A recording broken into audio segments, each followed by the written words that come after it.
Alam mo ba na may panahon sa kasaysayan ng Pilipinas na ang isang simpleng tula ay maaaring maging sandata?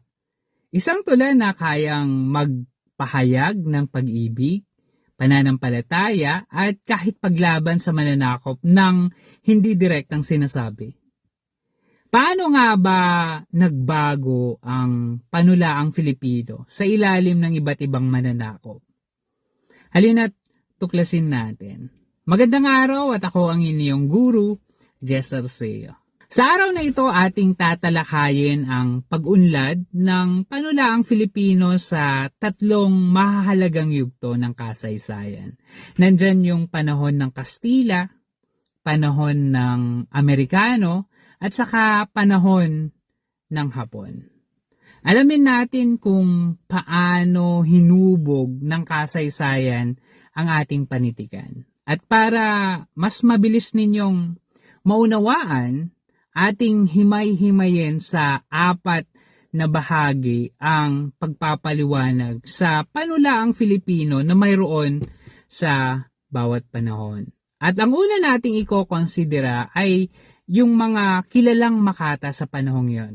Pangalawa, yung uri ng tula sa panahong yon din, kung meron man. At pangatlo, yung katangian ng panulaang Filipino at yung kanyang maikling buod.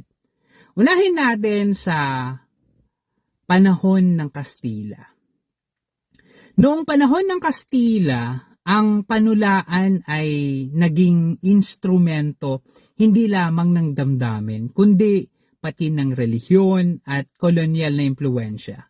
At ilan sa mga kilalang makata sa panahong ito ay una, si Fernando Bagong Banta. Isa siya sa mga unang makatang Tagalog at tinawag din siya na Ladino.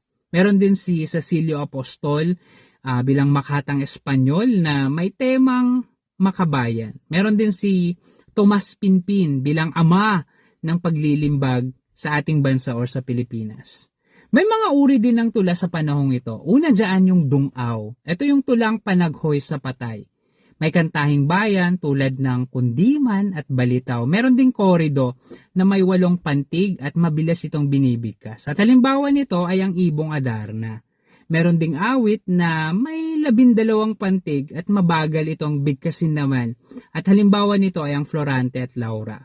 Meron ding dalit na tulang panrelihiyon at meron ding epiko na patungkol naman sa kabayanihan. Pero ano nga ba yung mga katangian ng panulaang Filipino sa panahong ito?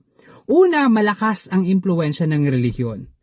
Pangalawa, halo yung Tagalog at saka Espanyol. At ang kadalasan na paksa ay pananampalataya, pag-ibig, kabayanihan at moralidad. At kaya nga sa panahong ito, ang panulaan ay yung pagsasanib ng kulturang Pilipino at Kastila. Okay? Sa pangalawang bahagi naman, sa panahon ng Amerikano. Sa pagdating naman ng mga Amerikano, nagkaroon ng bagong sistema ng edukasyon. Ngunit may limitasyon sa malayang pagsusulat dahil sa batas sedisyon. May mga kilalang makata rin sa panahong ito. Una dyan, si Apolinario Mabini. May philosophical at makabayang akda.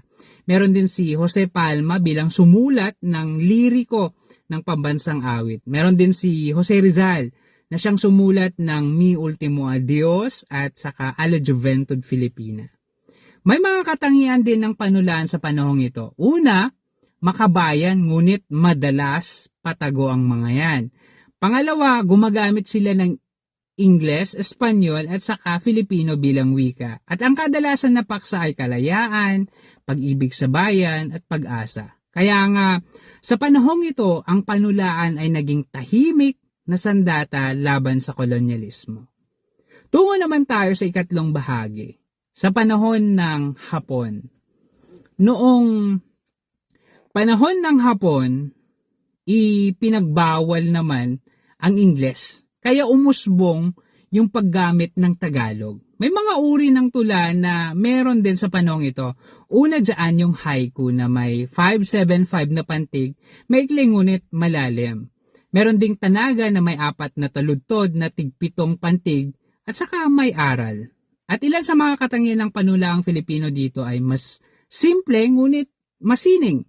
Nakatuon siya sa pang-araw-araw na buhay at saka hindi lantaran yung damdaming makabayan. Kaya nga sa panahong ito, naging maikli ngunit makahulugan ang panulaan at nakatulong sa paglinang ng wikang pambansa. Kaya nga sa kabuuan, makikita natin na ang panulaang Filipino ay hindi lamang anyo ng sining. Ito ay salamin din ng ating kasaysayan, ng ating kultura at pagkakakilanlan. Mula sa relihiyosong impluwensya ng Kastila, sa makabayang damdamin sa panahon ng Amerikano, at hanggang sa masining at payak na pagpapahayag noong panahon ng Hapon. Patuloy na umuunlad ang ating panulaan. Kaya bilang mga mag-aaral, tatandaan ninyo, mahalagang ating pahalagahan at ipagpatuloy ang mayamang tradisyon ng panitikang Filipino. Maraming salamat, hanggang sa susunod.